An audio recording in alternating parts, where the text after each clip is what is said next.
Voilà, Hervé Laporte, envoyé spécial d'Eurosport. Donc aujourd'hui on est au Parc des Princes pour parler du fair play financier qui touche actuellement le PSG. Donc voilà, on va essayer de le décrypter en plusieurs épisodes. Tout d'abord 2 petites vidéos explicatives et on va avoir plusieurs invités sur le plateau et aujourd'hui on est au Parc des Princes.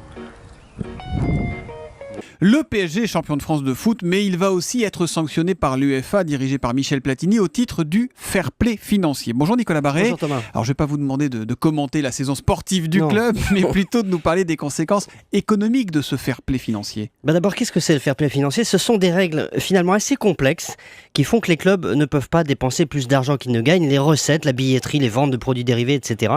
doivent couvrir les dépenses. Il y a des audits assez précis pour le vérifier. La règle d'or, c'est qu'un club de foot doit équilibrer ses comptes avec ses propres ressources et pas avec de l'argent tombé du ciel pour éviter qu'un actionnaire richissime arrive un beau matin, chèque est ouvert et fausse le jeu en achetant tous les bons joueurs. Évidemment, mais c'est plutôt bien d'avoir ce genre de règles quand même, non ? Alors, oui, mais c'est pas si simple. Cette règle du fair play financier crée un effet pervers bien connu en économie. Ça fabrique des barrières à l'entrée. Ça procure une rente aux clubs qui ont bénéficié des largesses de leurs propriétaires dans le passé. Ceux-là ont eu le temps de bâtir une franchise, une marque, comme Chelsea avec le russe Abramovich ou Manchester City avec l'argent d'Abu Dhabi. Et les nouveaux entrants, comme le PSG, sont pénalisés car ils se heurtent à ces nouvelles règles. Le fair play financier, finalement, fige les positions au profit des plus riches. Oui, mais en raisonnant comme vous êtes en train de le faire, Nicolas, on ne change jamais rien. Au fond, il y a 2 options. Vous avez l'option dirigiste et puis l'option libérale. La première, c'est celle retenue aux États-Unis. Au pays du libéralisme, les salaires des joueurs sont plafonnés. On voit ça dans aucun autre secteur. Voilà. C'est assez efficace, c'est brutal, mais c'est efficace. Et puis vous avez l'option libérale. On laisse faire. Et puis après tout, si un émir du Qatar a envie de claquer des millions dans le football, c'est son problème. Quand un milliardaire de la Silicon Valley dépense des milliards pour fabriquer à perte des voitures électriques de luxe, Ford et General Motors ne disent rien. Alors, si on a inventé ces règles du fair play, c'est parce qu'on s'est dit qu'il fallait imaginer quelque chose entre les deux, que le sport comme la culture mérite d'être traité comme une exception, mais on voit bien, ça n'est pas encore très satisfaisant. Et pour en revenir au PSG, ces règles désavantagent les Parisiens par rapport aux autres grands clubs européens, et ça n'est pas très fair play. Oui, mais les autres grands clubs espagnols, notamment, je crois, ont un endettement incroyable, un endettement record à force de dépenser des centaines de millions. Oui, mais régulièrement, l'État passe l'éponge. Bon, l'édito éco de Nicolas Barré, c'est tous les matins à 8h10 sur Europe 1. Nicolas, directeur de la rédaction des Échos. Bonne journée et à demain, Nicolas. À demain. Europe 1 matin.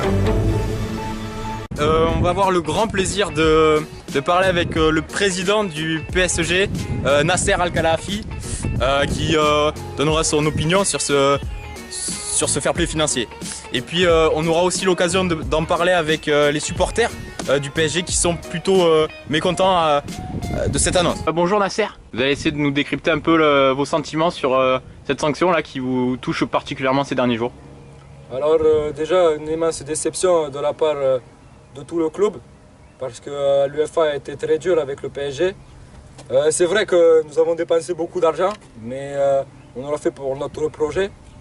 Et je trouve ça pas correct vis-à-vis de Barcelone qui a été aussi dans la situation dans laquelle nous sommes. Eux, ils n'ont rien eu, alors que nous allons payer une amende. Évidemment qu'on la paiera au prix fort, mais voilà, l'argent, on ne l'a pas volé. Très bien. Bon, comme vous avez pu le voir, Nasser Al-Khelaifi, ne s'est pas vraiment livré, on ne nous a pas apporté de nouvelles solutions à cette affaire.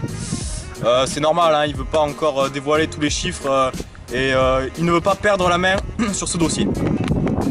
Alors maintenant vous allez venir avec moi, on va interroger des supporters qui sont vraiment très très chauds là, en ce moment. Salut Yannick, comment tu vois la sanction du PSG ?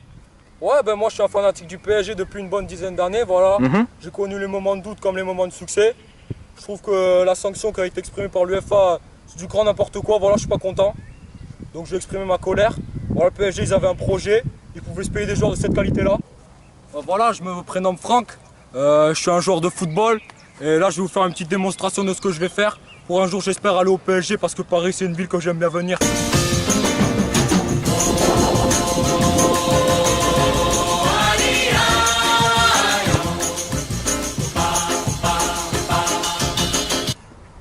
Il se passe quoi? Je m'appelle Franck. Maintenant ils vont devoir se payer des joueurs de cette qualité-là. Voilà, je m'appelle Paul-Henri, je suis footballeur depuis 15 ans. Je joue dans un petit club, mais si j'ai l'occasion de jouer au PSG grâce au fair play financier, ce serait un grand honneur pour moi.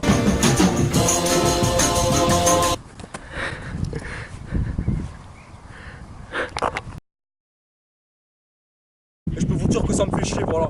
Donc je demande le retrait des sanctions prises par l'UEFA, c'est tout. Donc retour sur le plateau d'Eurosport. Voilà, on va essayer de résumer ce qu'est le fair play financier. Okay. Donc alors que les sanctions liées au fair play financier devaient être annoncées tout début mai, l'UEFA tarde à dégainer. Ce sont 9 clubs, dont le PSG, qui doivent subir les foudres de ce nouveau dispositif, obligeant les clubs à ne pas dépenser plus qu'ils ne gagnent. Mais aucun couperet n'est encore officiellement tombé.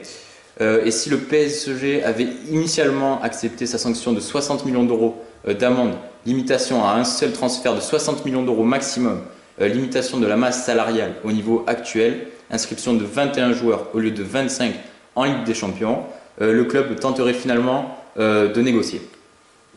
Alors, selon les membres chargés d'appliquer le fair play financier, le contrat qui lie le club QTA, donc Autorité du tourisme qatari, rappelons que quand même le PSG c'est une entreprise Qatar, n'est pas conforme. Pour eux, les 200 millions d'euros versés chaque année par Doha seraient surestimés par rapport au marché des fausseries comme la concurrence. Et si l'on s'en tient aux premières sanctions évoquées, ce contrat devait être dévalué de moitié à 100 millions d'euros. Mais est-il vraiment régulier? Donc c'est la question qu'on va se poser. Le PSG aurait-il raison de ne pas se laisser faire? Deuxième question. Clairement visé par le fair play financier comme Manchester City, le PSG ne connaît pas encore le verdict de l'UEFA. Pour ces sanctions, depuis quelques jours, 4 sanctions sont pourtant évoquées. Une retenue financière de 60 millions d'euros, 20 millions sur 3 ans, sur les futurs revenus liés au parcours en Ligue des Champions. Une seule recrue à 60 millions d'euros, plus une recrue s'il y a des ventes, plus de recrues s'il y a des ventes. Masse salariale limitée à 231 millions et 21 joueurs inscrits en Ligue des Champions au lieu de 25. Tout cela va s'ajouter à la décote moyenne du contrat entre le PSG et le QTA. Donc le PSG aurait des sanctions sur l'année prochaine et même les 3 ans à venir.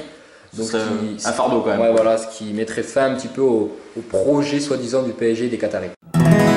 Hervé Laporte, je suis oh putain de ta mère. Quand ils ont entendu cette annonce, ils n'étaient pas très chauds.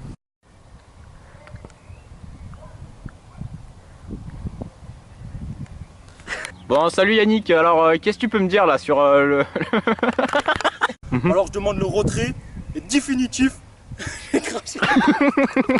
On peut voir, il gagne là de merde. Bon, salut Yannick, alors ouais ça va. Et alors comment tu vois la sanction du PSG, comment tu gères? Bah moi je suis un fanatique. Et je demande à l'UEFA de sanctionner tout. Merde.